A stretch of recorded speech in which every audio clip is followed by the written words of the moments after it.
Bom, nós estamos com Jorge Kister Jacob, da Vila Pavão, Espírito Santo, no município de Pomerode, onde acontece o terceiro Pomer BR. E o Jorge vai traçar para nós o perfil deste movimento cultural unificado no Brasil em defesa dos povos tradicionais, os pomeranos. Qual a importância deste momento para nós que somos descendentes de pomeranos?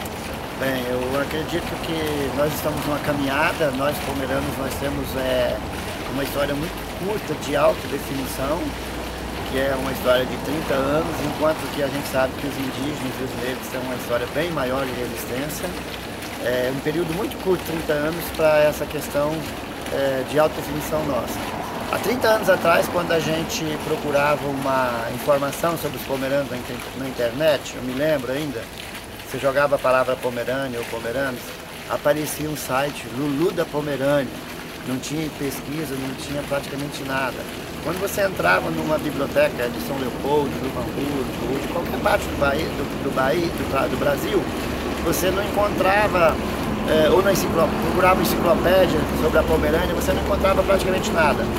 Hoje, depois de 30 anos passados, se a gente hoje pode fazer um teste, se você jogar Pomerânia ou Pomeranos na internet, você vai encontrar muita pesquisa já, que apesar de tudo ainda é pouco. É um povo que está encaminhado, é um povo que está no seu caminho, tem muitas coisas ainda para serem definidas, pesquisadas, autodefinidas por nós pomeranos. Eu acho que esse encontro do terceiro Pomer BR aqui em Pomerode, ele é muito importante no sentido de unificar essa luta, de pegar os pomeranos do Rio Grande do Sul, os pomeranos aqui de Santa Catarina, os pomeranos do Espírito Santo, os pomeranos de Rondônia, os pomeranos de Minas Gerais e os pomeranos de outra parte do mundo, conforme a palestra de ontem, e a gente traçar um perfil desse povo na busca por mais qualidade de vida, na busca por uma identidade histórica e cultural, na busca por um desenvolvimento integral, né? Porque eu sempre costumo falar que as manifestações culturais de um povo, e nós temos uma cultura riquíssima que está sendo descoberta, que tá em andamento, ela é o recheio do bolo, ela é a argamassa de uma construção, ela é o que sustenta as outras áreas da sociedade, do grupo cultural, do grupo étnico, dos pomeranos.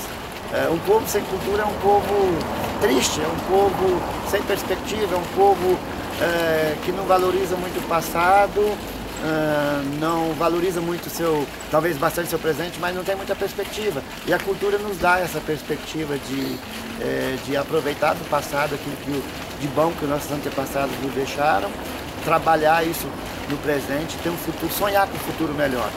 Os pomeranos têm isso. Se você olhar os pomeranos no Brasil, a segunda língua germânica mais falada no Brasil, pela que foi apresentado aqui ontem.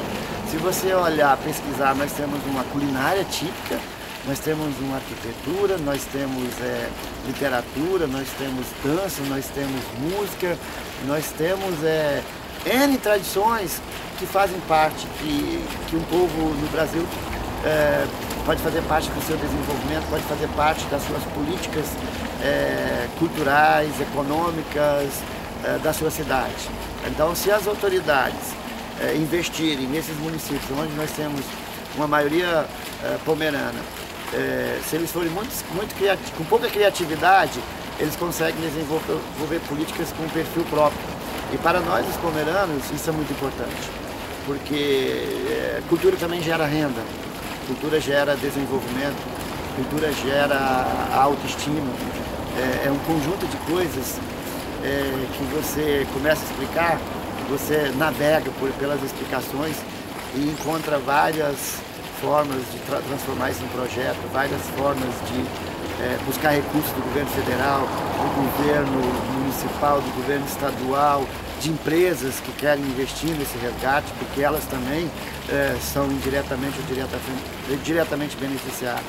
Então eu fico muito assim animado. Depois desses 30 anos de trabalho, a gente e algumas pessoas como você também que está fazendo esse vídeo, esse trabalho de registro, que é importante para a gente para dar visibilidade à nossa cultura, né? A mídia é importante. E eu acredito que se as autoridades políticas empresariais, religiosas, perceberem isso e se unirem, nós vamos construir projetos muito bonitos, vamos fortalecer projetos políticos que existem e vamos descobrir ou dar uma formatação, dar uma contextualizada em ideias, em projetos que ainda podemos fazer para o povo pomerano se desenvolver e ser um povo mais completo, ser um povo mais feliz ainda, ser um povo mais rico culturalmente, ser um povo com mais dignidade, ser um povo que tem orgulho da sua história e não vergonha como o sistema tenta impor às comunidades tradicionais, como se fosse coisa do passado, coisa ultrapassada, coisa supérflua. Então eu acho assim que se as autoridades atentarem para isso, olharem para isso, nós teremos muitos projetos, podemos contribuir muito no desenvolvimento dessas comunidades pomeranas espalhadas pelo Brasil todo e pelo mundo. Certo. Jorge Kister Jacob, me diga uma coisa, de onde surgiu o movimento pelos povos tradicionais, incluindo os pomeranos, os indígenas e os africanos? Em que local acadêmico ou público surgiu esse movimento? Esse movimento ele surgiu em Brasília, numa reunião de alguns grupos, dos quilombolas, dos indígenas, e os pomeranos foram convidados porque tinham um problema de território em Pancas, no norte do Espírito Santo. Era uma luta pela legalização dos territórios dos quilombolas, de algumas comunidades indígenas, e os pomeranos nesse momento foram convidados porque tinha um problema no final do governo FHC, que desapropriou uma área com 5.000 pomeranos em Pancas e queria transformar essa área num parque nacional. E aí os pomeranos foram lá defender seus direitos sobre aquele território. Esse território ele ia ser transformado num parque, os pomeranos teriam que sair dessa área de terra. Ora, como você exclui um povo que durante 150 anos do Espírito Santo é justamente o responsável pela preservação daquela área. E aí uma colega de Pancas foi lá denunciar essa situação, defender essa situação, achar uma outra solução e acabou entrando nessa comissão nacional. No começo eram 10 povos tradicionais, aí se abriu uma discussão maior e aí Brasília então convidou 15 povos tradicionais. Esses povos, entre os principais são os pescadores tradicionais, são os pomeranos, os faxinalenses, os quilombolas, os indígenas, os caiçaras, fundo de Pasto da Bahia, o pessoal do Chico Mendes, enfim, são 15 povos. E o governo federal, o governo Lula, criou um decreto 6.040, onde institui essa política nacional dos povos e comunidades tradicionais. Ela tem uma representação de titular e suplente de cada um dos povos, são 15, então são 30 membros da sociedade civil e tem suplente titular, membro da sociedade política, do Poder Público Federal, do MDS, do Ministério do Meio Ambiente, e do Ministério da Educação, do Ministério da Cultura, de outros setores do governo federal. E já está, e desde 2007, essa comissão organizada, lógico que a luta é um pouquinho antes. Cada ano, o governo Lula, nós conseguimos fazer 4 reuniões por ano, o governo Dilma, essas reuniões por ano diminuíram, mas se você perguntar o que os pomeranos ganharam com isso, eu diria que, primeiro, resolveu-se a situação dos territórios de 5.000 pomeranos no Espírito Santo, onde então passou a ser de parque nacional, passou a ser um outro projeto que aceita a permanência dos pomeranos naquela área que eles tanto preservaram, nada mais justo, né? E importante que nós, pomeranos, recebemos um reconhecimento maior dentro da estrutura do governo. Hoje, se você for a nível do governo federal, dentro de todas as estruturas, dentro de 15 estruturas do governo federal, nós somos reconhecidos e temos projetos encaminhados. E uma outra questão que para mim talvez é a mais importante, quando você começa a dialogar com os quilombolas, quando você começa a dialogar com ciganos, com indígenas, você unifica a luta, você aprende um com o outro, você amplia o seu conceito de sustentabilidade. Eu acho que isso é importante. Os pomeranos aprenderam muito com os quilombolas, com os indígenas, com os ciganos. Você já imaginou uma cigana convidada para dar uma palestra lá na Espanha e lá na Espanha uma cigana defender os pomeranos?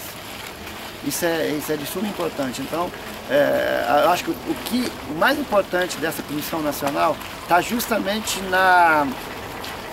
que um povo conheceu o outro e um povo começa a defender o outro como um povo tradicional. Cigano não conhecia pomerano, pomerano não conhecia cigano direito, nós não conhecíamos os ideais, as lutas dos quilombolas, nós sabíamos muito pouco dos indígenas, que era uma coisa muito passada da nossa colonização do Espírito Santo, e a gente teve que reaprender a conviver com esses povos. E que são os povos, que são 5 milhões mais ou menos no Brasil, responsáveis pela questão da preservação dos cantões, onde está o meio ambiente, onde é que estão os recursos naturais do Brasil.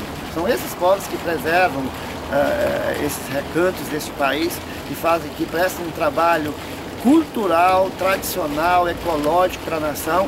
Eles têm que ter política para eles, e os pomeranos estão incluídos nisso. Nós necessitamos ter políticas especificamente para nós pomeranos, assim como os ciganos, como os indígenas, como os quilombolas, enfim, todos os outros povos tradicionais do Brasil. Certo. O que é interessante é esse seu trabalho. Você, Jorge, faz exatamente o que hoje e que está presente aqui na defesa da identidade pomerana. Olha só, eu sou professor de uma escola do Centro Integrado de Educação Rural, do CIE, que é uma escola do Estado do Espírito Santo. Eu já fui diretor, hoje sou professor de História lá. Essa escola ela tem tempo integral, ela faz um trabalho de agroecologia com os pomeranos de Vila Pavão. É uma escola que orgulha muito o município de Vila Pavão, uma escola que articulou o processo de emancipação política, inclusive, de Vila Pavão. É uma escola onde nasceu o movimento cultural pomerano, italiano e afro, em Vila Pavão. É uma escola voltada para a agricultura familiar, e ela me liberou. E junto com a superintendência, junto com o governo do estado, eles me liberam para eu poder sair e fazer pesquisas às vezes, para eu poder sair, representar o município, representar a comissão. Então eu devo muito a essa escola, porque ela desenvolve um trabalho agroecológico no meu município. É uma escola estadual, é uma escola que tem uma certa liberdade de trabalhar a sua proposta curricular. Então eu faço isso dentro da sala de aula, dou aula para o ensino médio de História, sou coordenador de turno. E dentro dessa escola a gente também discute essas questões. Nós temos os temas geradores lá, que é o tema solo, a questão agrária, a água e a agroecologia. A gente discute esses temas geradores de 5ª e 8ª série e ensino médio. Então, essas lutas que a gente está aqui, elas fazem parte também da prática da gente como educador na minha escola rural. É uma extensão. Uma coisa contribui com a outra. E aí a sensibilidade da direção da escola, a sensibilidade do governo local, a sensibilidade do governo estadual para com a luta da gente, ela passa por isso também, porque ela sabe que uma coisa é importante para a outra. Uma coisa fortalece a outra, uma coisa enriquece a outra. Então, assim, a gente está o dia inteiro, digamos assim, curtindo, analisando, pesquisando, lendo, debatendo, explicando essa nossa luta, que faz parte não só da luta do povo pomerano em si, mas que é da sociedade excluída, da sociedade humilde desse país, dos trabalhadores, daqueles que colocam o nosso alimento na nossa mesa, na mesa do homem da zona urbana. É uma luta comum. A luta, nós não queremos lutar contra outros povos, mas nós queremos unificar uma luta de todos aqueles que se sentem excluídos de forma cultural, econômica, social, política. Acho que é uma luta desses povos todos. E a gente está dentro desse processo lá onde você está, na família, na igreja, no sindicato, na escola, como eu acabei de falar. Essa é a nossa luta. Certo. Quantos alunos essa escola tem e quais são os cursos básicos de educação que ela oferece? Ou técnicos? Sim, nós temos aproximadamente 210 alunos. Essa escola, ela tem de 5ª a 8ª série, como eu falei antes, tempo integral, talvez a primeira escola de tempo integral do Estado do Espírito Santo. O Estado do Espírito Santo junto com Santa Catarina são 2 estados que têm uma estrutura agrária muito parecida, onde a agricultura familiar é muito forte, é característica dos 2 estados. Então essa escola, ela já tem 30 anos no meu município e tem mais 2 delas em outros 2 municípios vizinhos, e agora está surgindo uma em Colatina e outra em Santa Maria. São escolas rurais que têm uma proposta diferente, que têm uma necessidade diferente. Ela trabalha então de 5ª a 8ª série as disciplinas comuns com as disciplinas de agroecologia, de agricultura, de horticultura, de zootecnia, sempre voltada para um tema gerador, sempre voltado para uma proposta agroecológica, desde 5ª a 8ª já. E depois do ensino médio, ela já teve, ano passado ela trabalhou um curso técnico em meio ambiente, e esse ano ela está, agora ela está trabalhando 3 séries, de ensino médio de um curso de agropecuária. É um curso de agropecuária muito voltado para essa questão da preservação, dessa questão agroecológica. Eu sempre digo que é um curso em agropecuária e eles automaticamente têm uma formação muito grande nas questões ambientais, nas questões voltadas para a agricultura familiar, que é a grande característica de 90% dos nossos alunos. Voltado então automaticamente para a realidade deles, para a realidade da agricultura familiar do município. Mas basicamente são esses 2 cursos, esses 2 focos que a gente trabalha na escola rural. Certo. Qual é o nome da unidade escolar? Centro Integrado Estadual de Educação Rural, CIER. Ah, certo.